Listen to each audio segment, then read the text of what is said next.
Hola de nuevo, son ya las 7 de la mañana en Ciudad de México, las 8 en Bogotá, también en Quito y en Lima, y las 10 en Buenos Aires. Y entramos ahora a nuestra segunda hora de programa Directo América aquí en France 24. Continuamos con más información internacional, más crónicas, análisis, entrevistas y, por supuesto, todas las noticias. En Argentina, los planes del presidente Javier Milei están en suspenso, y es que la ley Ómnibus fue rechazada en el Congreso en la discusión artículo por artículo y vuelve ahora a comisiones parlamentarias. Se trata, recordemos, de una de las políticas banderas del mandatario que permite, entre otras cuestiones, la concentración de poderes basada en la declaración de emergencia nacional. Todo esto lo analizamos en minutos, pero antes vamos con las noticias. Benjamin Netanyahu ordena a sus tropas prepararse para operar en Rafah, donde han matado a 14 personas este jueves en un bombardeo. Tras el rechazo de la tregua, Antony Blinken se reúne con el gabinete israelí para que acepte un intercambio de rehenes. Pakistán vota en unas elecciones generales marcadas por la inhabilitación del ex primer ministro Imran Khan, el político más popular del país. Las autoridades han suspendido la red de telefonía móvil alegando razones de seguridad. En Rusia, la Comisión Electoral Central ha descalificado al opositor Boris Nadezhkin de la campaña electoral, alegando errores técnicos en la inscripción de su candidatura. El candidato anunció que apelará a la decisión.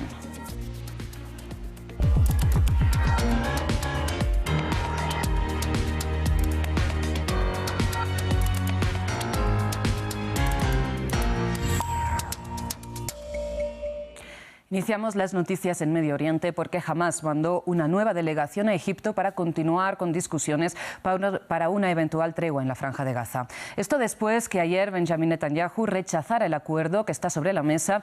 Este jueves Antony Blinken se reúne además con el gabinete israelí para intentar que acepte un intercambio de rehenes. Nuestro corresponsal en Jerusalén, Federico Cuellar Verena, nos amplía. El secretario de Estado, Antony Blinken, se mantiene todavía con expectativas de que se puede lograr algún tipo de acuerdo. Dijo que es cierto que algunas de las condiciones que puso Hamás en su contraoferta no permiten ni siquiera iniciar una negociación. Dijo que hay espacio para continuar con estas conversaciones y, de hecho, una delegación de Hamás ha llegado a Egipto, a El Cairo, para continuar estos diálogos. En principio se reuniría con el jefe de la inteligencia egipcia, y el gobierno egipcio ha instado a ambas partes a que demuestren la flexibilidad necesaria para llegar a un acuerdo. Esa flexibilidad de momento no la muestra sobre todo el primer ministro israelí Benjamin Netanyahu, quien ayer calificó de delirantes las demandas de Hamás y insistió en que la única forma de conseguir la liberación de los rehenes y la destrucción del grupo islamista es a través de esa vía militar. Bien marcaban que Blinken tuvo un gesto distinto al de otras visitas, que fue reunirse con los miembros del gabinete de guerra de Netanyahu, que son que han venido de parte de la oposición, y también con uno de los líderes de la oposición, el ex primer ministro Yair Lapid, y también se reunirá con familiares de los rehenes, que se han convertido en la principal voz del reclamo del lado israelí por un acuerdo de liberación de los rehenes. Ayer incluso advirtieron en un comunicado con un poco más de dureza que abandonar a los rehenes supondría romper la confianza entre el Estado de Israel y sus ciudadanos. En medio de todos estos diálogos que registran algunos avances, pero todavía sin resultados concretos, están los civiles de Gaza, quienes ya en Rafah, sobre todo, no tienen lugar a donde escapar, y a quienes se les acaba el tiempo y solo esperan un cese al fuego que acabe con lo que llaman esta pesadilla. Precisamente, mientras tanto, el primer ministro israelí Benjamin Netanyahu ordenó a sus tropas prepararse para operar en Rafah, esta ciudad del sur del enclave, donde hay más de 1 millón de civiles atrapados. Es el siguiente objetivo de la invasión israelí.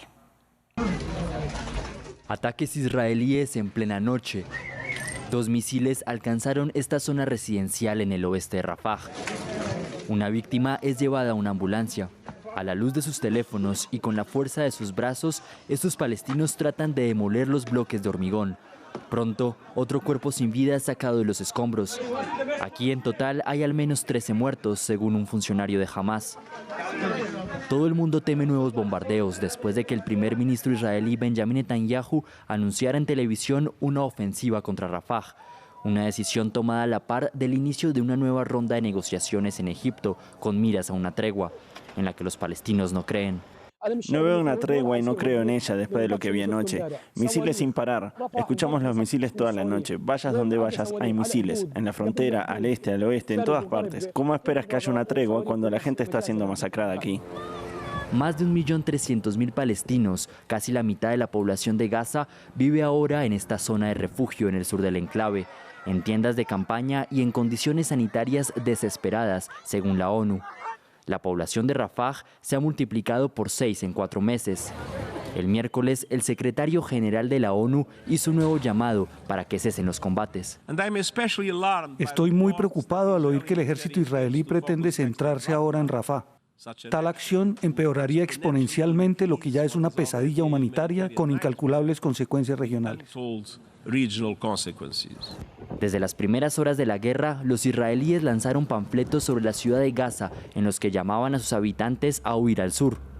Muchos se dirigieron entonces hacia Han Yunis, zona que a mediados de enero se convirtió en el nuevo epicentro de los combates. Nuevos panfletos ordenaron evacuar hacia Rafah. Ahora todo el mundo se pregunta a dónde ir. Rafah, dicen, es un callejón sin salida. Justo detrás está el punto de control con Egipto, que sigue cerrado.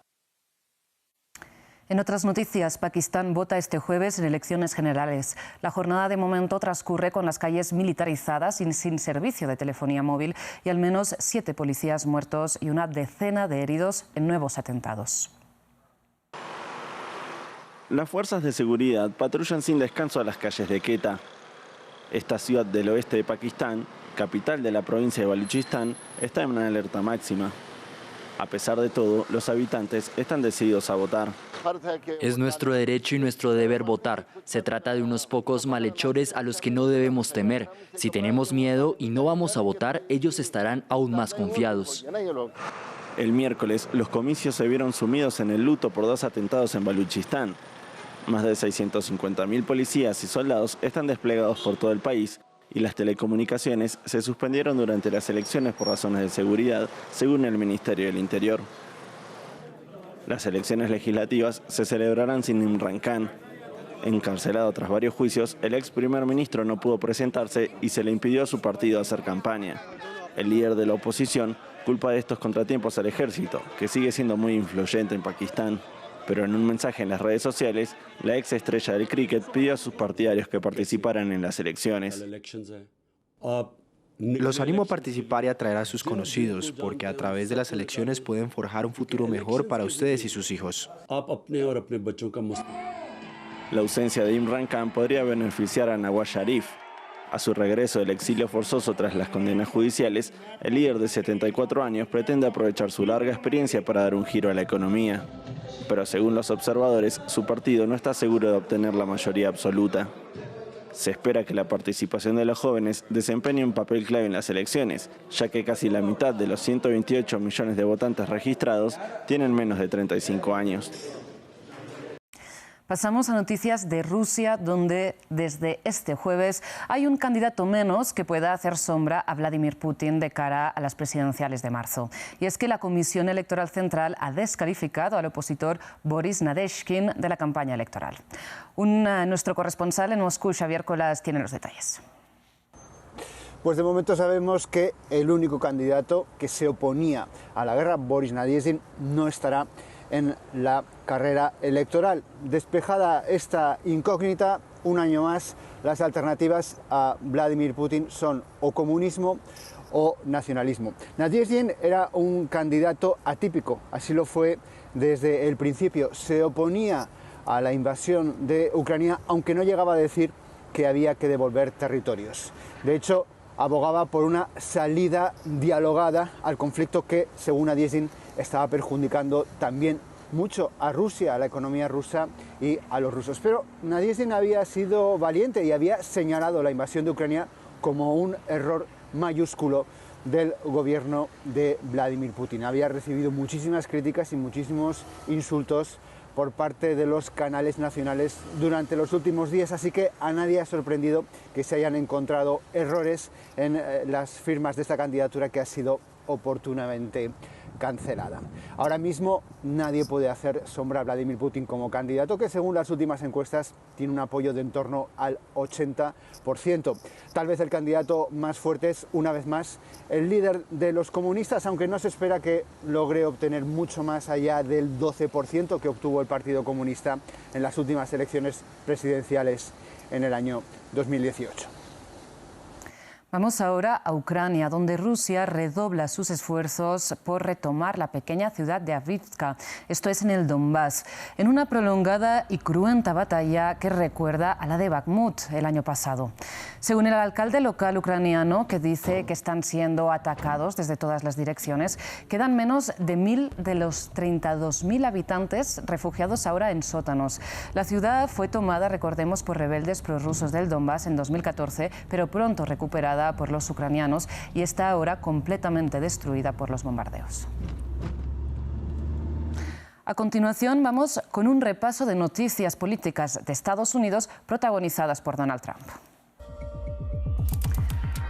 Los republicanos bloquearon en el Senado el paquete de ayuda que incluía financiación para Ucrania, para Israel y para la frontera con México. Precisamente el partido de Donald Trump considera que la medida no destinaba suficientes recursos a la frontera sur. El texto se vuelve a votar este jueves. Y Donald Trump precisamente se quedará con los 26 delegados republicanos del estado de Nevada, al ser ya el ganador virtual del caucus de hoy, al que no se presenta Nikki Haley, que se presentó por el contrario a las primarias del martes, pero quedó por detrás del voto en blanco. Y día clave para el futuro político de Estados Unidos. La Corte Suprema discute si Trump debe ser inhabilitado en base a la enmienda 14 de la Constitución que impide la reelección de alguien que haya participado en una insurrección. El máximo tribunal delibera si da o no la razón al estado de Colorado, que suspendió a Trump de las primarias republicanas alegando que instigó el asalto al Capitolio. En otras noticias, el expresidente panameño y también actual candidato a presidente, hablamos de Ricardo Martinelli, está esperando su traslado a Nicaragua luego de que el gobierno de Ortega y Murillo le concediera asilo político. Martinelli solicitó refugio en la Embajada de Nicaragua en Panamá después que la Corte Suprema de Justicia panameña ratificara su condena a 11 años por lavado de dinero. Samuel Salgado nos amplía. Es el tercer expresidente centroamericano en recibir asilo en Nicaragua y el primero de derechas. ¡Fuerte el aplauso para Ricardo Martinelli! Ricardo Martinelli, mandatario de Panamá de 2009 a 2014 y actual candidato a presidente, fue condenado a 10 años y 8 meses y a una multa de $19 millones por blanqueo de capitales en la compra de un grupo de medios del Istmo, con dineros provenientes de coimas en obras de infraestructura. Martinelli perdió su último recurso jurídico. Soy inocente. El pasado 2 de febrero, la Sala Penal de la Corte Suprema ratificó la condena dictada en primera instancia en julio de 2023. Tras fallidos recursos de amparo que pretendían dilatar el fallo definitivo de la Corte Suprema hasta después de los comicios previstos para el 5 de mayo, el expresidente optó por la ayuda internacional. Martinelli asegura que está siendo perseguido políticamente por el actual gobierno de Laurentino Cortizo, una jugada que, según Martinelli, pretende sacarlo de la contienda electoral, de la que él es el favorito de acuerdo con los sondeos, y en la que se enfrenta a José Gabriel Carrizo, actual vicepresidente de Laurentino Cortizo. Pero el problema que tiene es que es un asesino y que me quieren sacar y me quieren matar. Él y Roy Cortizo y Nito Cortizo me quieren meter preso para matarme en la cárcel. Según la Constitución, personas condenadas a 5 o más años de prisión no pueden postularse a cargos públicos. El expresidente también enfrentará otro juicio en julio de este año por el supuesto blanqueo de sobornos pagados por la consultora brasileña Odebrecht. Con estas noticias que nos llegan desde Centroamérica, llegamos al final de este bloque informativo dedicado y protagonizado hoy, como hace ya meses, desde concretamente el 7 de octubre, por la actualidad informativa en la Franja de Gaza. Hoy hemos conocido que la ofensiva israelí ha causado ya la muerte de 27.800 personas en el enclave palestino, mientras a esta hora se debate, recordemos, una nueva tregua entre Israel y Hamás. A continuación, cerramos en el sur de Islandia con imágenes que le resultarán quizás familiares. Se trata de la segunda erupción volcánica en la península de Reykjanes en lo que va de año. La primera fue del 14 de enero y duró, recordemos, un par de días, y la situación obligó a evacuar a 4.000 personas de la zona. En este caso, las autoridades señalan que no hay peligro inmediato para los habitantes de Grindavik. Hacemos una breve pausa y ya volvemos.